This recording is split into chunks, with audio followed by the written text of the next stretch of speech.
Set of work. I hope you guys caught Danny this morning as the DJ. We want to thank him for doing that for us. That was a real nice addition. So now that we're on the cloud side, let's switch into gaming, because real interesting area. And we saw a little bit this morning on some of the Xbox games and using the cloud on the back end for assistance. What I want to do now is switch gears and talk a little bit about, in this case, sort of PC gaming and the notion of using cloud assistance for desktop PC gaming, whatever term you want to use. Yeah, so I've got a pretty interesting thing here.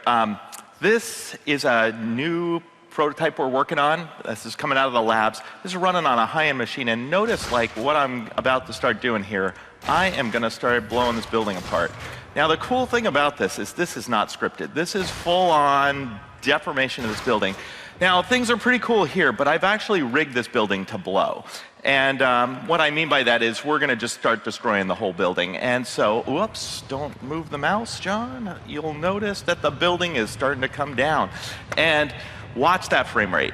The frame rate is dropping. We are doing an incredible number of calculations on the physics, the geometries, the rotation of all these objects as it's going down, and you'll see that this really overwhelms this machine. Now, Steve's got the same app running over here, but we're doing something a little bit different.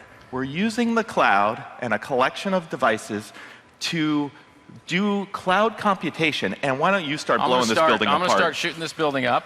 And here, like, these are high-end main gear gaming rigs. These aren't small machines, and so they're high-end. But when you get to this level, all right, let's detonate the building. All right, I'll start the detonation. And notice this thing is running much, much faster for Steve already. And even after he detonates the building, notice the building's starting to come apart. He can now wander around. Like, let's go run around various other parts.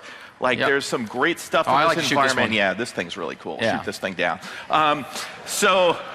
But think about this. Be fair, I like to shoot anything, moving or not, but that's a separate conversation. Everything in this entire environment can be blown apart. And what we're really seeing is the power of the cloud to enable new kinds of experiences that have never been possible. Even if we had multiple high-end machines and these things we're talking, they couldn't do the kind of those rotations, the positional information, down to the clients where the rendering's getting done. I think it's a really great example of the power of the cloud. No, a real nice compliment. And this is a good connection into PC gaming overall. We're continuing to... that thing is dead. 2 frames per second. How to kill a big machine. We're continuing to work on...